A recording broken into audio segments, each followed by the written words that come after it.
Parsha Shmini.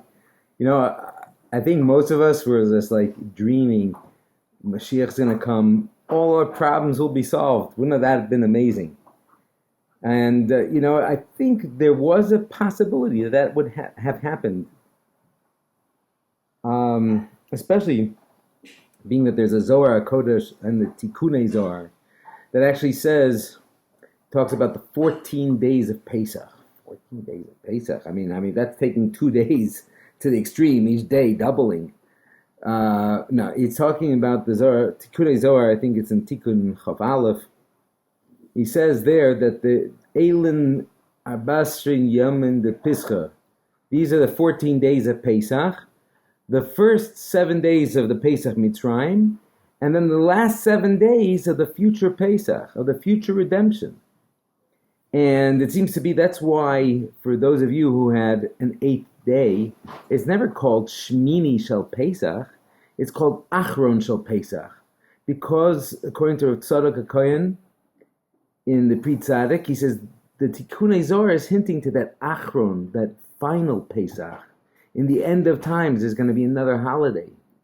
And so, a lot of people have a Sudas Mashiach, Sudas Baal Shem Tov, Sudas HaGra, for all the yous who want to, whatever Shita you have. But, it didn't happen. We weren't Zocha. So, we're going to go back to the more realistic scenario. And what's a more realistic scenario? Which is Kimei Tzeischa Meretz Mitzrayim Erenu Niflos, which translates, as it was when you left Egypt, so too you will see wonders. What are the wonders that you're going to see? You'll see wonders of, so the way that it happened when we left Mitzrayim, that's how the final redemption probably will pan out. And how did it happen? They left Mitzrayim. They didn't get to Eretz Yisrael. They didn't have the Beis HaMikdash right away. It could have been 2 weeks. It could have been a 2-week thing. And it still could be that in then at 2 weeks, that from the beginning of Pesach, it means another week from now, maybe, we don't know. It could be earlier, because we say, Ani mamin b'emunah shlema b'vias HaMashiach, b'chol yom she'avo, afal pi she'yismameh im kol zeh achake lo b'chol yom. So even if it's tarrying and delays, even though it didn't happen yet, and we would hope that would have happened, I still believe. Now the Gemara in Sanhedrin, I have to be very careful, the Gemara in Sanhedrin says, Tipach atzmoseim shel mechashrei kitzun. May the bones rot of those people that calculate the final redemption, that calculate the end. And why is that? Because the Gemara says that, because if it doesn't happen, people are going to lose faith and lose hope. So I'm being careful. I don't want my bones to rot. Definitely not while I'm alive. But we want the idea to be that leaving Egypt, Geula isn't instantaneous. There was a certain immature, childish, wishful thinking that Hashem is just going to solve all our problems. All our problems will be solved, and we'll have no problems. Hashem will just bring Mashiach, and everything we're just magically going to go to Yerushalayim. It could happen that way. It could. But I think that the way that HaKadosh Baruch Hu took the Yidden out of Mitzrayim was that we should develop ourselves, that we should become greater people and better people. And I think that that's why it could be. And this week's Parsha is Parsha Shmini. And we see that it was the dedication of the Mishkan.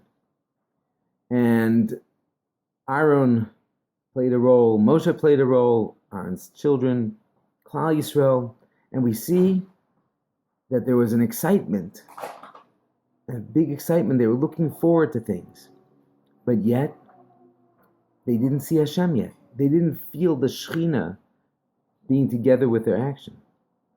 So sometimes there's a work in progress, and that's why during Sfiras HaOmer, each day of Sfiras HaOmer is a new perspective of what we should be working on.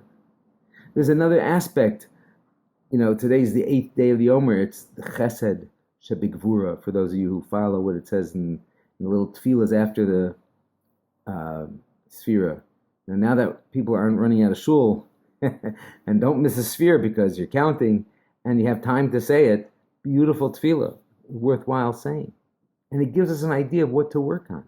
Each week corresponds to special midah. The first week, last week was chesed. This week is gvura. Next week is tiferes. Then netzach hod yisod and malchus. And each day of that week, the first day is chesed, the second day is gvura, tiferes, netzach hod yisod and malchus, etc. And you could kind of like look at a graph that has 49 days, and this is the week of chesed, and this is the day of chesed, etc., etc. You can look at it whatever way you want. But one thing is clear. Today is chesed shebegvura, but it's not the same as gvura shebechesed.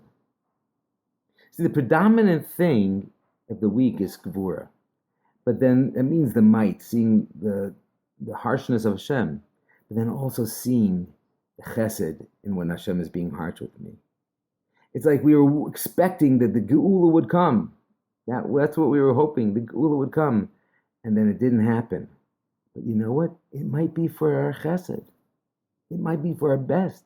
Because had Hashem brought the geula, and we weren't yet developed enough, then maybe a lot of us wouldn't have made it. So Hashem is helping, just a few more days, and a couple people will make the adjustments that they need in order to get ready and be zocha. So we have to understand that it's all for the best. So even though there's gvura, there's chesed involved. And tomorrow is going to be gvura shebegvura. Wow, the might of might. It's Shabbos Kodesh. Shabbos Kodesh, they say, is that if you'd say Kigavna, there's a very holy prayer from the Zohar that talks about that there is no din on Shabbos. But it's gvura shebegvura, so it's a beautiful thing when the day of gvura falls out on Shabbos, because the beauty of Shabbos is mamtik, it sweetens the din, it sweetens the judgment. So Hashem should help us develop ourselves. I'll say something soon, but we should all realize it's an opportunity to grow. And Hashem should get us all ready and do the proper growth that will be ready when He comes. Zai get benched.